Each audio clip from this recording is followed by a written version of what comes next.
Hello, and welcome to a new term of politics at Jack and Sam's Daily. Yes, daily, where in less than 20 minutes every morning we are going to give you everything you need for the day ahead in British politics. It's Monday, September the 2nd, and that's right, we aim to give you a short and espresso-sized update on British politics to help you understand what's coming up every day, decoding, explaining, unpicking what politicians are doing and why. It is September, and here in southeast London, I am peering into a screen and I can see Sam Coates of Sky News peering back at me a few miles away in southeast London. Sam, are we really going to do this every morning, and are you going to manage all those early starts?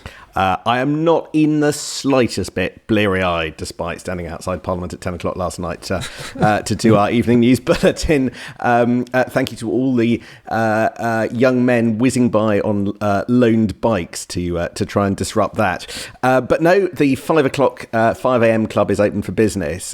We're both staying in our houses rather than meeting up once a week, I think, because you wouldn't want to be around mine at this time of the morning. And we can't promise that we'll look perfect for those of you who see us on social media clips every morning, but we will give you everything you need to know.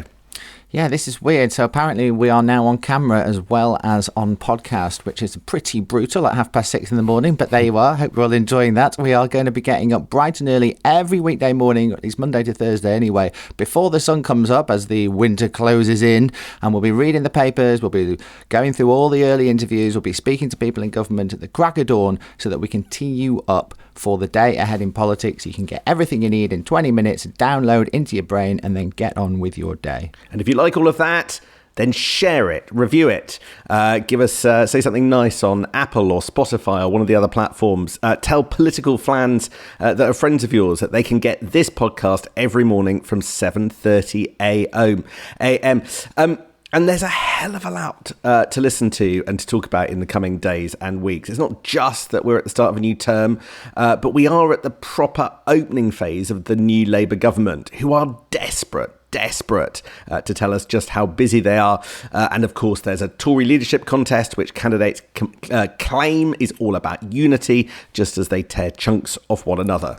Which will be highly entertaining for us to watch, Sam. Look, as it's Monday morning, we're going to start off the podcast on a Monday by giving you a quick rundown of what's going to be happening this week, just as you get your head in gear after a heavy weekend. The stuff you need to be looking out for, the stuff you need to be ready for in politics this week. I mean, obviously, Sam, the first big thing that is happening, the main thing that's happening is just the return of Parliament after a few weeks off for a summer recess. Today, that's going to mean loads of statements and urgent questions and things like that in the Commons. All the stuff that's been happening over the past few weeks while Parliament's been in recess can now be debated again. Labour is going to be getting on with its legislative priorities this week. We're going to see actual action in terms of new laws. They're prioritising GB Energy, the new state-owned energy firm. We're going to have debates and legislation going through the Commons this week on that.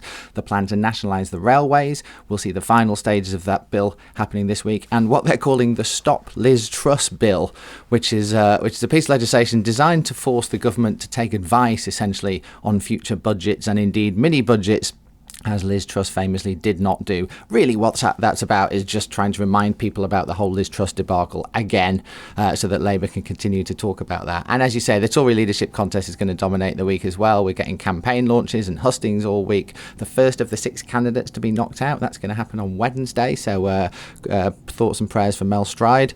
Wednesday is also PMQ's day. We'll see the first time Keir Starmer going up against... Who is the leader of the opposition again, Sam? Can you remember that guy? Can't remember. California dude. He'll be back. We haven't seen a lot of Rishi Sunak since he lost the election, but he will have to be back for Wednesdays. The really big moment of the week, Sam, I think, will be the report on the Grenfell disaster, which we're also expecting on Wednesday. There's been a huge inquiry into that, and that is going to be a very big moment when you can imagine the House of the Commons falling silent as the really bleak findings of that report are revealed, and that is going to dominate the discourse on Wednesday, I am sure. And we're getting a book on Liz Truss. Labour will be delighted. Anthony Seldon's book on Liz Truss, his premiership, is launched this week. So another chance for Labour to turn the screws on the whole Truss debacle. And the weekend's with Keir Starmer heading off to Ireland to meet the Irish Prime Minister Simon Harris. They're going to watch a football match and no doubt talk about Brexit. What do you think the sort of theme of this week is, Sam? What is the sort of sense of the shape of it all? Other than the big report into Grenfell, which people in government expect to dominate 2 days, Wednesday and Thursday this week, really it's the sort of back to school in all senses vibe that we'll see. Now, I think to date, this government's done a pretty good job of looking like the kids that know what they're doing, even though there's barely been 2 weeks of formal, normal business in the Commons since they were elected. But I was really struck over the weekend by just how desperate they were to tell us how busy they are. There were briefings and emails about how they had introduced 10 different bits of legislation into the Commons and the Lords, done 12 different statements. You know, this was meant to be the show not tell government that did things and then boasted about them rather than the other way around. But now they're reaching for the Lords Spiritual Women Act 2015 extension bill, which they've introduced into the Lords as evidence of their industry and activity. It's almost like they're a little bit insecure about being seen to be really busy. As one very, very senior minister put it about that legislative agenda and some of the things in that list, it's not quite up there with Scottish and Welsh devolution and Sure Start, is it? Yeesh. I mean, if I was Keir Starmer, I would certainly want to look busy. You can't be out of power for 14 years and then come in with a landslide victory and then be sort of like, oh, well, we haven't really got much we want to do. So you can sort of understand them wanting to put that vibe across. But I think what's weird, given that Parliament hasn't sat for a month, I would have expected to see the Prime Minister in the House of Commons today take the first opportunity he could to get in front of the cameras, get in front of the new bunch of MPs and make a statement to the House, probably on the riots, which dominated so much part of the early part of the summer. We're not going to see that, or at least that's what Labour are saying at 6:30 in the morning. I guess that might change. There is no plans for Keir Starmer to be in Parliament today at all. Indeed, there's no plans for a debate on the riots to happen in Parliament. Instead, Keir Starmer's big thing today is focused on a back-to-school announcement, a big policy announcement on Ofsted.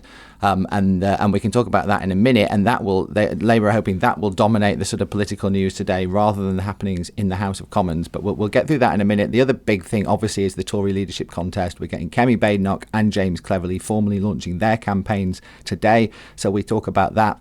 And the third thing dominating headlines, Sam, is the news overnight from Germany with the far-right AfD looking like they've won their first state election, which is obviously a really big moment for that country given its history.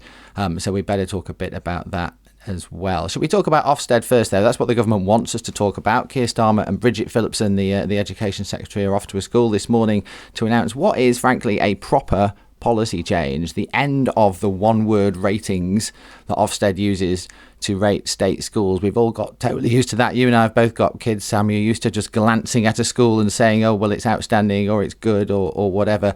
The government are getting rid of that, which is a big and controversial move. Now, the sort of parameters of this are that the unions absolutely hate these one-word inspections. They say they are reductive. They say they put incredibly unnecessary pressures on head teachers, that you can't reduce the entire workings of a school to a single word. The Tories say it's a good idea because it's simple for parents to understand. You don't have to be some sort of education genius to work out whether the school is any good or not. And this is Labour once again kowtowing to the unions. Probably the truth is somewhere in the middle of all of that. But either way, it's a big eye-catching move that every parent will instantly understand and have a view on, Sam.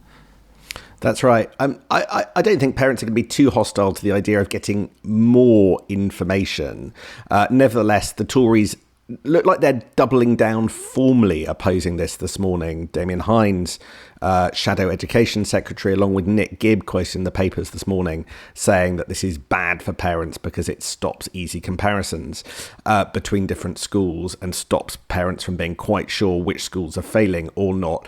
It's worth saying that the government haven't quite managed to get all their ducks in a row to come up with a proper replacement system. It's going to take about a year before the report cards that were promised in the manifesto are actually fully ready for use. And this also only applies to state schools, not independent schools or early years provision. All of that change is going to happen later. But nevertheless, as you say, it's a big thing. Although the Tories will talk about this being something that the unions wanted, which they did, I think just the straightforward practicality and the straightforward change will be noticed by parents. The interesting thing to watch out for political junkies will be Keir Starmer's TV clip that he'll do at this school when is like the one chance of the day, given it appears he's not going to be in the House of Commons, for anyone to ask him a load of questions about all the other stuff swirling around the Labour government this weekend, most of which still remains centred on those cuts that we're expecting in the budget and things that are just the general sense of gloom that Keir Starmer has tried to purvey over the last few days about the direction the country is headed in. There is a lot of Tory anger about the leader of the House of Commons, Lucy Powell's statement on, I think it was on Sky News actually yesterday, that had Labour not introduced things like the cut to the winter fuel allowance, there might have been a run on the pound, which is a pretty big call for a government minister to be saying. Do you think Keir Starmer's going to lean into that? A run on the pound if we hadn't